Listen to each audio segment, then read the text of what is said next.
Shown here is Hollywood actor John Krasinski. Will he be playing Reed Richards, aka Mr. Fantastic, in the Marvel reboot of the Fantastic Four? Let's take a look at the evidence. Welcome back to Comic Power. I'm your host, Comic Killer 72. Welcome to another episode of The Quick Flip.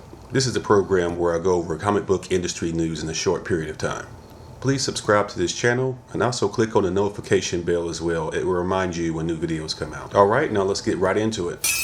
John Krasinski is a real rising star in Hollywood. He's best known for roles such as It's Complicated, Letterheads, and most recently A Quiet Place, where he was the director and the writer. He's a graduate of Brown University in 2001, and he was a member of a sketch comedy group called Out of Bounds that he performed in while he was at Brown. He's been on the radar of Marvel for some time. He actually auditioned for the role of Steve Rogers' Captain America. He even got a chance to put on the suit. He talked about this in an interview. Of course, the role went to Chris Evans. You can't imagine anyone playing this role other than Chris Evans now. I am Groot.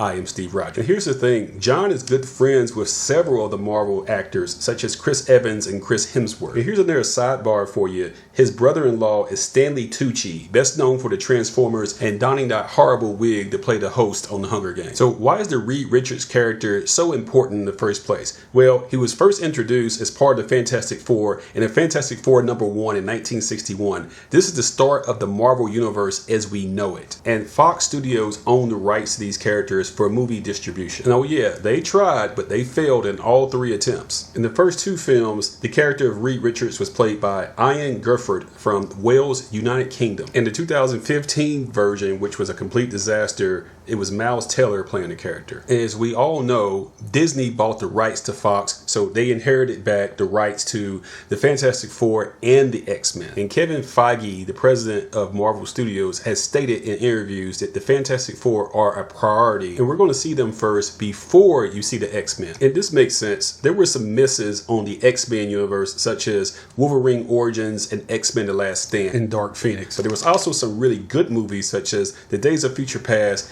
X-Men 2 United, and Deadpool and Logan. So it wasn't all bad, it was mixed. But when it came to the Fantastic Four, all 3 of those movies sucked horribly. The Fantastic Four movie from 2005, the Silver Surfer movie where Galactus looked like some big purple cloud, and of course Fan Stick from 2015, which is one of the worst movies in the history of mankind. So consider this, if the Fantastic Four #1 flops when it comes out in 1961, there'll be no Marvel Universe after it at all. They're the first family of the Marvel Universe, so it's important that you get these characters right. And getting the team's leader, Reed Richards, right is the most important. So what are the chances that John is going to be cast as Reed Richards? I would give it about an 85% chance, which is extremely high. I think that the fans really want him to play this character. If you've seen some of the fan casting and some of the Photoshop people have done, it makes you say, I can definitely see that. And of course, John himself has openly said that he's open to the idea of playing the character. But guess what? There's a bonus round on this. His wife is Hollywood actress Emily Blunt, and she's from the UK and she's 37 years old. Her breakout role was in The Devil Wears Prada, and she proved that she could be an action star in movies such as Looper, The Edge of Tomorrow, and Sicario. She's also played the lead role of Mary Poppins in that franchise. And here's the thing, she was offered the role of Black Widow.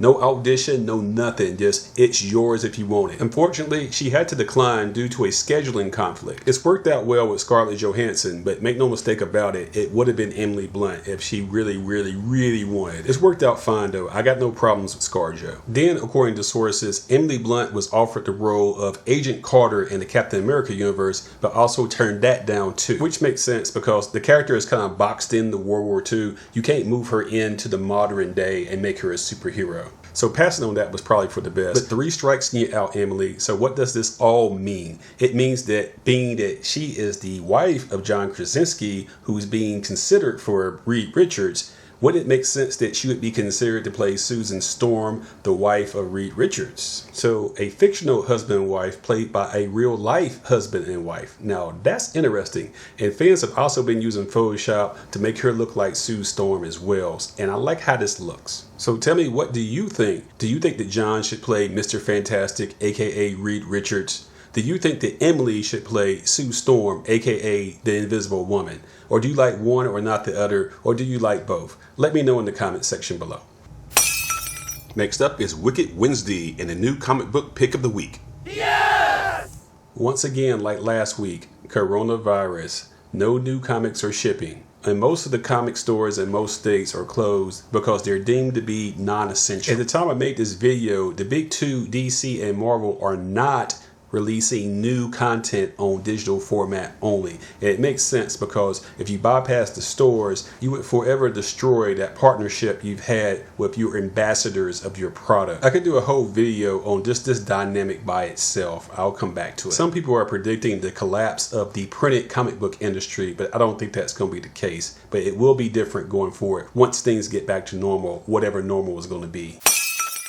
And speaking of Black Widow, which I mentioned earlier, fans are clamoring for Disney to release this film on Disney Plus streaming. And for obvious reasons, this movie is not going to be released on May of 2020. It was postponed, but Disney just announced that it will be released on November 6, 2020. So it's taken the place that The Eternals was supposed to be released on. And The Eternals has been pushed back to February 12, 2021. So it was wishful thinking if you're thinking that Marvel was somehow going to release this on Disney Plus. The Black Widow movie budget was estimated around $175 million, so the number of subscriptions it would bring to Disney Plus would not justify that price tag. The Disney overlords are expecting a theatrical release so they can make $1 billion on this puppy. The MCU is on a hot streak anyway. 3 of the last movies they have released have made at least $1 billion, and 5 of the last 6 have. Ant-Man and the Wasp is the only one that didn't do it. So hopefully by November, this corona thing will be under control and we can have some normalcy again.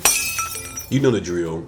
Be sure to subscribe to this channel, give the thumbs up, and share these videos on social media so other people learn about the channel. And don't forget, I do sell comics at my eBay page listed here with a link in the description. One Stop Thrift and Comic Power are run by the same guy. That would be me, Comic Killer 72. I have 100% feedback, by the way. And once again, thank you to my subscribers and viewers who support Comic Power. Until next time, this is Comic Killer 72 for Comic Power saying bye-bye.